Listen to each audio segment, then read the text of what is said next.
Seminars. If you're not having fun, you're not doing them right. Like so much else in life, really.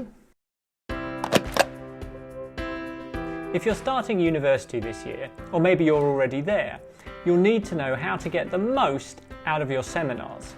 These aren't like your classes at school, and some people find that they take a bit of getting used to. So here are a handful of tips to turn you from a seminar shrinking violet into a hothouse flower. Number 1, be prepared. Of course you have to do the reading in advance of the seminar, that should be obvious, but really do it carefully. Look up words you don't know, and then go the extra step. Google the author, find out what else she's written, find out what people say about her, so that you turn up knowing something about the topic that you're going to talk about in the seminar. If your professor supplies prompts or questions for you to think about, make sure you think about those properly before you get into the seminar. The idea is to make sure you arrive in class well prepared.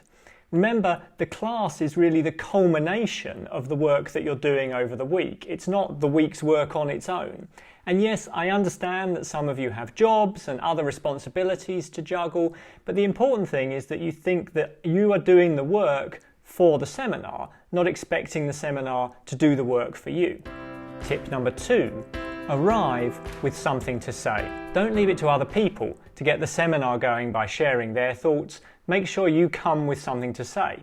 As you're doing the reading for the week, try to notice something. It doesn't matter if it's very large or very small, but to notice something about your reading and have an idea about the reading. And ideally that shouldn't be just a vague idea, but should be something you can formulate into a couple of sentences that you're ready to say aloud in the seminar.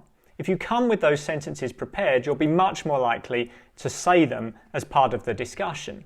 Now, you might not be able to say what you want to say every week. The opportunity in the discussion just might not arise. But that doesn't really matter, because the discipline of preparing something to say every week will make you much better prepared for the seminar, and it'll make the experience much more rewarding.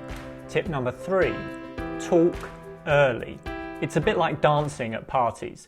The earlier you start doing it, the easier it is to get into it. When you want to speak up in a seminar, the earlier you do it, the easier it is to overcome that barrier of silence. That's true about the individual seminar. The closer to the beginning you speak, the easier it is. It's also true about the semester as a whole. If you speak in the first seminar of the semester, you're much more likely to speak again in the second and third and fourth seminars. So make a resolution to speak at the beginning of the semester and, if possible, at the beginning of the seminar, and then you're much more likely to become a regular contributor. Tip number 4, talk to other students. A seminar shouldn't be a mini lecture. It shouldn't just be about the professor at the front of the room delivering information to the students in the room. Ideally, it should be a free-flowing discussion with conversation going between one student and another, as well as between the students and the professor.